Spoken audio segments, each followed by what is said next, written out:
የተለያየ ነገር ደርሷል።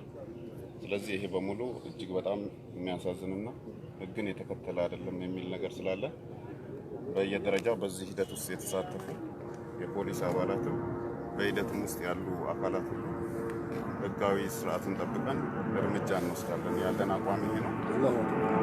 አላሁ አክበር እኛም ተሰምቶናል። ተገቢነት የሌለው ነገርና ህግን የተከተለ አይደለምና በዜጎችም ላይ ደረሰው በታሰሩትም ካሉ እንዲፈቱ እናደርጋለን። ሌላው ህጋዊ ስርዓቱን ጠብቀን እርምጃ እንወስዳለን የሚል ነው ያለን በእኛ በኩል ያለን አቋም።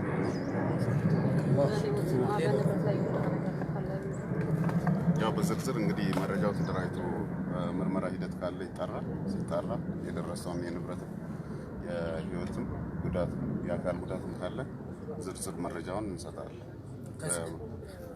ከዚህ በተጨማሪ በተለያየ ጊዜ ለቅሬታ ይመጣሉ። በተለያዩ ቦታዎች መመሪያው እንዳለ ሆኖ የማፍረስ ሂደት ላይ ችግር እንዳለ ይመጣሉ። ያን በምን ያክል ነው እየተቆጣጠራችሁት ያለው? ዋናው ነገር ከዚህ በፊት እንደዚህ ተመሳሳይ ነገር ደርሷል የሚል ያው በደንብና በአካባቢ የወረዳ መዋቅር ላይ የፖሊስ ኃይሉን ትብብር ይጠይቃሉ።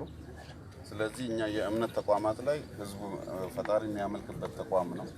ስለዚህ በዚህ ሂደት የሚሰራ አጥርም ቢሆን ከመሰራቱም በፊት ከተሰራም በኋላ የሚወሰደው እርምጃ ህግንና ህግን የተከተለ መሆን አለበት። አንደኛው ጉዳይ እሱ ነው የምናወርደው መረጃ። ሁለተኛ ተፈጥሮም ቢሆን ኖሮ በዚህ መንገድ ያለ አግባብ የተያዘ ይዞታ ቢሆን የእምነት ተከታዮች ጋር ከህብረተሰቡ ጋር በደንብ ተወያይተን ተግባብተን ህዝቡ የሚያስተካክለው ከሆነ ህብረተሰቡ በራሱ የእምነት ተከታዩ እንዲያስተካክለው እንጂ በዚህ መንገድ እምነትን የሚጻረር ነገር በየትኛው መንገድ እንዳይሰራ ብለን በግልጽ 2-3 አውርደናልና ወደፊት የምንከተለው አቅጣጫ ይሄ ነው። ስለዚህ በዚህ መንገድ የተፈጸመው ቀጣይም እንዲታረም ይሄም ለሌሎችም አካባቢ አስተማሪ የሆነ ነገር ያለ ይመስለኛልና ተገቢነት የሌለው ነው። ይሄን ተከትሎ ቅድም ባልኩት መንገድ አሰራሩን ተከትለን ህጉን ያው በእርምጃ እንወስዳለን። በየደረጃው በዚህ ሂደት የተሳተፉ አሰራሩን ሳይጠብቁ መረጃ ከመስጠት ጀምሮ ሰፊ ክፍተት ነው ያለው። ስለዚህ ይሄን የማስተካከያ ስራ እንሰራለን የሚል አስተያየት ነው ያለው። ምናልባት እንደ አዲስ አበባ ፖሊስ እሳቸው ከመናገራቸው በፊት ወደ እሳቸው እንሄዳለን። እኔ አዲስ መሐመድ አባት እባላለሁ። የአዲስ አበባ እስልምና ጉዳዮች ከፍተኛ ምክር ቤት ሰብሳቢ ነኝ። ፋሲል ላፍቶ ክፍለ ከተማ የመስገጃ ቦታ ሲፈርስ ይሄ ሶስተኛው። ሁለቱም ቦታዎች በአካል እኛ ሄደን ተገኝተን የሆነውን ሁኔታ ለማጣራት ሞክረናል። ከዚህ ጀርባ ያለ ቦታ የፈረሰ አለ ቦታ የሚባል የሚገርመው ሰዎቹ ከኃይሌ ጋርመንት አካባቢ ለልማት የተነሱ ሰዎች ናቸው። አቅመ ደካማዎች ናቸው። በፈቃደኝነት መንግስት ለሚያደርገው ልማት ተነስተው ሰፍረውበታል። ቦታው ላይ ሲሰፍሩበት 4x4 የምትሆን መስገጃ ቦታ ሰርተው ይሰግዱበታል። ወደ 140 የሚሆን አባወራ ነው እዛ ቦታ ላይ የሚኖረው። ሄደን ስናረጋግጥ አሁን እዚህ ጋር በተነገረው አግባብ ነው ያፈረሱት። የወረዳው የፖሊስ መምሪያ አያውቀውም፣ አስተዳደሩም አያውቅም። ክፍለ ከተማም ሄደን ጠይቀናል፣ አያውቁትም። ከዛ በኋላ በእኛ መዋቅር ስር ያሉትን ደግሞ የመጅሊስ የወረዳ አመራሮች አሉ። ማስጠንቀቂያ ደርሷቸው እንደሆነ ጠየቅን፣ አያውቁም። የክፍለ ከተማውን የመጅሊስ አመራር ጠየቅን፣ ማስጠንቀቂያ ደርሶ እንደነበረ አያውቁትም። ከአስተዳደሩ ከከተማ አስተዳደሩም ጋር ደግሞ ከፕሬስ ሴክሬታሪው ጋር እንደዚሁ እየተነጋገርን የሚያውቁት ነገር የለም። ይሄንን ሁኔታ አግባብ ባለው መልኩ እንፈታለን እያለን በምንሄድበት አጋጣሚ ደግሞ ይሄ ተፈጠረ። ይሄም ሲፈጠር በእለቱ ከሰላም ሚኒስቴር እንዲሁም ደግሞ የተለያዩ የመንግስት አካላቶች እንትን ብለው እኛ ወደ 300 የሚሆኑ የሃይማኖት አባቶች ከሰላም ጉዳይ ጋር ከመልካም አስተዳደር ጉዳይ ጋር ስብሰባ እያደረጉ ነበር።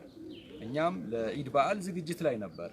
በዚያ ሰዓት ላይ ነው እንደዚህ አይነት ከባድ የሆነ እርምጃ የተወሰደው ማለት ነው። በእለቱ መጣን፣ እዚህ መተን ለማነጋገር ሞክረናል። ፖሊስን የታሰሩ ልጆችንም ሂደን አይተናል። አንዱ ልጅ እንደተፈነከተ አረጋግጠናል። እስር ቤት ፍርድ ቤት ጧት ለጊዜ ቀጠሮ ሲወስዷቸው 3ቱን ወሰዱ፣ ያልተመተሰን የተፈነከተውን ልጅ ሳይወስዱት ቀሩ ማለት ነው። እና ከፍተኛ የሆነ እንትን እየተሰራ እንደሆነ የሚያሳይ ነው። እኛ እንደ አዲስ አበባ እስልምና ጉዳዮች ከፍተኛ ምክር ቤት ይህንን ጉዳይ በተለያየ ሁኔታ እንደሚነገረው የከንቲባ ጽሕፈት ቤቱ አውቆ ሙስሊሙ ላይ ሆን ብሎ ጥቃት ለማድረስ እየተደረገ ነው ብለን አናምንም ባደረግነው የማጣራት ሂደት ማለት ነው። ነገር ግን የመስተዳደሩን ትዕዛዝ ያለ ማክበር ባለቤቱን ሳይንቁ አጥሩን አይነቀንቁ ነው ጉዳዩ። አንደኛ ተቋሙ እንደ ተቋም የአዲስ አበባ እስልምና ጉዳዮች ከፍተኛ ምክር ቤትን የመናቅ ምንም አያመጡም የሚል ነገር እንዳለ አይተናል። በሁለተኛ ደረጃ ደግሞ ይሄ ከንቲባ አስተዳደር ከዚህ በፊት ወደ አራብሳ ላይ በፈረሰው ከንቲባው ራሳቸው እኮ ዛሬ መስጊዶች ፈረሱ እየተባለ በቦታው መሄድ የለባቸው ብዙ ነገሮች አሉ መሰራት ያለባቸው። ይህን ነገር የሚያደርጉት በከፍተኛ ደረጃ አሁን የመጣውን ለውጥ ሙስሊሙ ህብረተሰብ የኢትዮጵያ ህዝብን በአጠቃላይ የራሱን ከፍተኛ አስተዋጽኦ አበርክቶ ትናንትና የነበረውን ብልሹ አሰራር ለማስተካከል የከፈለው መስዋዕትነት አለ። ያንን መስዋዕትነት ከፍሎ አሁን የመጣውን ለውጥ ህዝብን ሁሉ ያሳተፈ አመርቂ የሆነ ውጤት ያመጣል ተብሎ ስለሚገመት ትላንትና ተጠቃሚ የነበሩ ሰዎች ሙስሊሙን ህብረተሰብ እየተበቀሉት መንግስትን እንደ መንግስት የከተማ አስተዳደሩን እንደ አስተዳደር እየተበቀሉ ነው የሚል ግንዛቤ ነው የጨበጠው። የተሰጠው መመሪያም ይሁን በህግ የተቀመጠው ነገር ምንድነው? የእምነት ተቋማት፣ ትምህርት ቤቶች እንዲሁም ደግሞ የህክምና ማዕከላትን ህገወጥ ናቸው ሌላም ምክንያት ኖሮት ለማፍረስ የሚነሳ የህግ አካል በመጀመሪያ ደረጃ ለከንቲባ ጽሕፈት ቤትና በተዋረድ ላሉ መስተዳድሮች ማሳወቅ አለበት። ይሄ ሁኔታ ግን እየተደረገ አይደለም። ስለዚህ ሳቦታጅ የሚሰራ በመንግስት መስሪያ ቤት ውስጥ ሆኖ ለማስጠቃትና ለውጡን ለማደናቀፍ የሚያደርግ በተለይም ደግሞ ቁርአኖችን መርገጥ ቁርአኑ ሳይወጣ እዚያው ላይ ማፍረስ ሃይማኖታዊ የሆነ ትንኮሳ ከፍተኛ የሆነ ብጥብጥ እንዲነሳ የሚያደርግ። በዚህ አጋጣሚ ሳላመሰግን የማላልፈው ነገር ቢኖር ምንድነው ሂጅራ መስጊድ ላይ ያለውን በሚያፈርሱበት ሰዓት ሄደን የአካባቢ ሰዎችን ስናነጋግራቸው የነገሩን ነገር ምንድነው አካል ጉዳተኞች አሉ፣ ብዙ ችግር ያለባቸው ሰዎች ናቸው። ክርስቲያኑም አብሮ ነው የወጣው አይፈርስም ብሎ ማለት ነው። በሚወጣበት ሰዓት እነሱንም ደበደቧቸው። የተመቱትን ሰዎች ሁሉ እኛ አይተናል እዛው በአካል ሄደን ማለት ነው ቦታው ላይ። ስለዚህ ህዝቡ ተቻችሎና ለውጡን ተቀብሎ እየሄደ ባለበት ተጨባጭ ሁኔታ ህዝብን እርስ በርስ ለማጣላትና ከፍተኛ የሆነ ሁከት ለመፍጠር እየተንቀሳቀሰ ያለ አካል አለ ማለት ነው። በግለሰብ ቢሰራው ይህንን ተግባር የሰራው ሆነ አነጋግረናል እንደማያውቅ ነው ነገር የቅርብ አለቃው ሳያውቅ እስኪት ድረስ እንደሚከድ ማለት ነውና ይሄ አግባብነት በዋናነት እኔ ለማስተላለፍ የምፈልገው ነገር ምንድነው በሀገራችን ዋናው ማስተር ፕላን የወጣ ነገር ምንድነው ነዋሪዎች በሚሰፍሩበት ቦታ ላይ የሃይማኖት ተቋማት እንዲኖር አስቀምጧል። ዋናው ማስተር ፕላን የኮንዶሚኒየም እና የተለያዩ ጥናቶች ደግሞ በተደረገበት ሰዓት የተለያዩ ትምህርት ቤት እንትን ላይ አስቀምጧል። ነገር ግን በማስተር ፕላኑ ላይ የተቀመጠውን የሃይማኖት ቦታዎች መኖር አለበት የሚለው አላካተተም። ይሄ በራሱ አንድ ችግር እየፈጠረ እንዳለ ሪል ስቴቶችም ይሁን የተለያዩ ተቋማቶች በሚገነቡበት ሰዓት እዚያ ላይ የሚኖሩ ሰዎችን ያማከለ ሃይማኖታዊ ተቋም መስራት ያስፈልጋል። ሙስሊሙ ህብረተሰብ እንደ ሙስሊም ባለፈው ችግኝ ተከላ ላይ ለመሳተፍ ስንሄድ የት መስጊድ ነው ችግኝ የምንተክለው? ተሰብስበን መስጊዶቹ በጣም ትንንሽ ናቸው። ችግኝ ሊተከልበት የሚችል ቦታ የለም። ከፍተኛ የሆነ የመስጊድና የመስገጃ ቦታዎች እጥረት አሉ። እነዚህም በቀጣይ መፍታት ያስፈልጋል። ከአስተዳደሩም ጋር የምንነጋገርበት አግባብ ይኖራል። ማስፋፊያዎች ሲኖሩ ኮንዶሚኒየሞች በሚሰሩበት ሰዓት ሙስሊሙ የሚሰግድበት ቦታ የለው። የሚሰግድበት ቦታ ስለሌለው የሆነች ክፍት ቦታ ካገኘ ያንን ክፍት ቦታ በቆርቆሮ አጥሮ መስገድ ይጀምራል።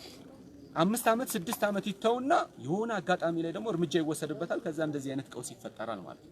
በተለይ ደግሞ አሁን የተወሰደውን እርምጃ እጅግ በጣም ሴንሲቲቭ የሚያደርገው ምንድነው? ዛሬ አሁን አረፋ ነው። ዛሬ ሙስሊሙ በህብረተሰብ በአጠቃላይ ጿሚ ነው። ሁሉም ለሐጅ የሄደው ሰው አንድ ቦታ ላይ የሚገናኝበት ነው። ሌላ መንፈሳዊ ስሜት ውስጥ ነው መግባት ያለበት። ሆን ተብሎ ያውም ደግሞ መንግስት እረፍት የሚያደርግበትን ሰዓት ጠብቆ ልጆቹን አስሮ መስጊዱን አፍርሶ ሌላ ትንኮሳ የመፍጠር ነገሮች እየተሰሩ እንደሆነ ነው የሚያሳየው። ምናልባት እንደ አስተዳደሩ ምናስተላልፈው ነገር ቢኖር ምንድነው አንድ መስጊድ 2 እና 3 በሚያፈርሱበት ሰዓት በተለያየ ምክንያት ማለት ነው ጠንከር ያለ እርምጃ ስላልተወሰደባቸው በውስጥ ያዙትን አጀንዳ ለማስፈጸም የሚችሉበት አቅም እንዳላቸው የተገነዘቡ ሰዎች ያሉ ነው የሚመስለውና እነዚህ ነገሮች መስተካከል ይኖርበታል። በዋናነት የማፍረሱ ሂደት ፕሮሲጀራል መሆን አለበት የሚለው ነገር ላይ ትኩረት ለመስጠት እንወዳለሁ ይሄን ለማለት ነው። ምናልባት ፕሬዝዳንቱ የሚሉት ነገር ካለ እሳቸው ብለው ወደ ከንቲባ ይሄዳሉ። ብስሚላህ الرحمن الرحيم ሰለላሁ ዐለይሂ ወሰለም በእውነቱ በጣም የሚያሳዝን ቦታው መፍረሱ አይደለም። ይሄ አካል ይህን ቦታ ለማፍረስ የመጣው አካል የራሱ አጀንዳ መንግስትንና ሙስሊሙን ህብረተሰብ ለማጋጨት የያዘ አጀንዳ ለመፈጸም መሆኑ ቁርአን ይውጣ ሲባል ቁርአኑን አይወጣም ብለው ቁርአኑ ላይ ረግጠው እንደገና ሰዎቹን እዛ ውስጥ ቁርአኑ ይውጣ ብለው ሲናገሩ ቢፈትጉ አፍርሱ፣ ግን ቁርአኑን አትርገጡብን የሃይማኖታችን ቅዱስ ቁርአን ነውና አትርገጡብን ብለው እየጠየቁ እየተናገሩ ረግጠው ቁርአን ረግጦ ይሄን ነገር ማረጋቸው ህዝበ ሙስሊሙ ከመንግስት ጋር ቅድም እንደተባለ ያለው ትስስር አብሮ ለውጡን የመደገፍና አብሮ የመሄድ ሁኔታ በመሃል ለመፍጠር ብሎ የተሰራ ነገር ነው። ይሄ አዲስ ሌላ አጀንዳ ያለው ነው። ይሄ ክፍለ ከተማ ውስጥ አሁን ይሄኛው ሶስተኛ ወይም አራተኛ ነው እንግዲህ እየተደረገ ያለው ይሁን ተብሎ ፕሮግራም ተደርጎ በዚህ ክፍለ ከተማ በተለይ የተደረገ ነገር አለ። ይሄን ነገር እንግዲህ አሁን እሳቸውም አሉ ከሳቸው ጋራ ቁጭ ብለን ተነጋግረን ከሳቸው ጋራ ተወያይተን በዚህ ክፍለ ከተማ ውስጥ ያለን ነገሮች በግልጽ መፍትሄ እንዲገኝ ቋሚ መፍትሄ ግዛዊ ሳይሆን ቋሚ መፍትሄ እንደሚገኝ ከሳቸውም እንሰማለን እንጂ በዚህ መልኩ ሊቀጥል አይችልም። በዚህ መልኩ ዝምታም እንትን አይልም። እኛ ትላንት ህዝቡን በማረጋጋት ህዝቡ በነቂስ ወጥቶ ይሄን ነገር ትልቅ ችግር ሊፈጠር ነበር። በአንድ በኩል ህዝቡን እያረጋጋን፣ በአንድ በኩል በዚህ በኩል መተን የዚህም ያለውን ሁኔታ በማረጋጋት ያውም ደግሞ ዛሬ ዋዜማ ነው፣ ነገ ኢድ ነው። ህዝበ ሙስሊሙ ከፍተኛ ጸሎት ላይ ነው ያለው። በእንዲህ ያለ ጊዜ አይቶ ሆን ተብሎ የተከሰተ ጉዳይ ነው። ይሄን ነገር ማን እንደሆነ ለምን እንደሆነ በደንብ ነገሩ ተደርሶበት መፈታት አለበት ይላልሁ። ለሳቸው እንግዲህ ሱልጣን ሀጀማን የእስልምና ጉዳይ ሰበስልምና ጉዳይ ፕሬዝዳንት እንዴት አደራችሁ? አልሐምዱሊላህ እንኳን ለአረፋ በዓል በሰላም አደረሰን አደረሳችሁ። ታንኪዩ። በእነዚህ አይነት ሰዓት ማዘን ብቻ በቂ አይሆንም። ማዘን አንድ ነገር ሆኖ ግን ከፊታችን ያለውን ደስታ ማየት ነው ሁሉ ጊዜ ጥሩ የሚሆነውና እንደ ከተማ አስተዳደር በጣም ነው ያዘንነው። ግን ደግሞ አንድ ነገር እነግራቸዋለሁ። ሙስሊም ወንድም እህቶች በየጉራንጉሩ የሚታመልኩበት ሰዓትና ታሪክ አልፏል። እሱ ነው አላሁ አክበር። ከተማ አስተዳደሩ እንኳንስ እንደዚህ ጥቃቅን ትንንሽ ቦታ ተውና እንደ አዲስ አበባ ብቻ ሰው ለአፍሪካ ምሳሌ ሊሆን የሚችል መስጊድ የሚሰራበት ቦታ እያዘጋጀ ነው ያለው። ይሄ አላሁ አክበር እንጂ ለውጥ ወደፊት እንዳይሄድ ባገኙት አጋጣሚ ሁሉ መስጊድ ቤተክርስቲያን እያፈረሱ መንግስትን ከህዝብ ጋር ለማጣላት የሚፈልጉ ጥቂት ሰዎች አሉ።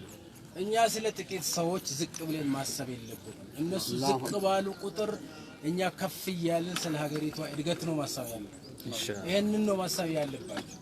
ይሄኛው ድርጊት እውነቱን ነግራችኋለሁ። የክፍለ ከተማ ዋና ስራ አስፈጻሚ አቅም፣ የወረዳው ኃላፊ አቅም፣ በየዘርፉ ያለው ኃላፊዎች አቅም።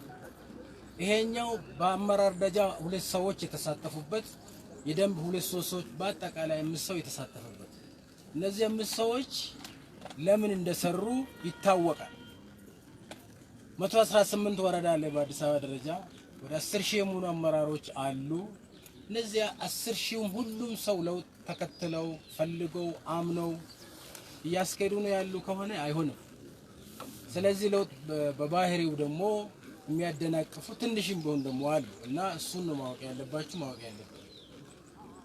የታሰሩ ልጆችም ተፈቷል። ዛሬ ጠዋት እንዲፈቱ አድርገናል። በዚህ እጃቸው ያለበት እንዲታሰሩ አድርገናል። አላሁ ያለው ታሰራቸው ብቻ በቂ አይደለም። ሕግና ሕግን መሰረት አድርገን እስከ መጨረሻው እርምጃን ወስድና ለሙስሊም ብቻ አይደለም ለአዲስ አበባ ሕዝብ እንናገራለን። ምክንያቱም የአዲስ አበባ ሕዝብ ክርስቲያንም ሙስሊምም ሌላም ነው። ስለዚህ ዛሬ መስጊድ የሚያፈርስ ሰው ነገ ቤተክርስቲያን አፈርስም ብለን አናምንም። ይሄ ለሁሉም ይሰራል ማለት ማዘናችን ገልጠናል። እኛ ግን ሀዘን ላይ አይደለም አሁን ያለው ነገ አረፋ ነው ደስታችን።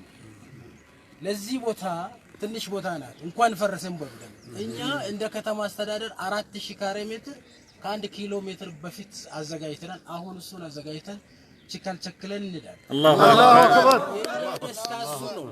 አክበር የኛ ተስፋ እሱ ነው እንጂ ግለሰቦች ዝቅ ባሉ ቁጥር እንደ ህዝብ እኛ ዝቅ አንልም፣ እንደ መንግስት ዝቅ አንልም፣ እንደ ሃይማኖት አባቶችም ዝቅ አትበሉ። አላማው ግልጽ ነበር። ነገ አረፋ ነው። ወንድሞች ይጾማሉ፣ ይዘጋጃሉ ለነገ። ከተማ ላይ ደግሞ ሌላ ድባብ ለመፍጠር ነበር። አልሆነም፣ አልተሳካላቸውም። ነገ ማይሳካላቸውም። እነሱ ዝቅ እያሉ ሲሄዱ እኛ ከፍ እያልን እንሄዳለን። የከተማውን ነዋሪ ማገልገላችንን እንቀጥላለን። ወደ ኋላ የሚመልሰን አንድም ኃይል የለም። ጥቂቶች እንደዚህ እየተዘረሩ እየተጋለጡ ለህግ እየቀረቡ ይሄዳሉ። የከተማው ነዋሪ ግን ጥያቄውን እየመለስን እያገለግልን ወደፊት እንሄዳለን። እንደገና እንኳን አደረሰን።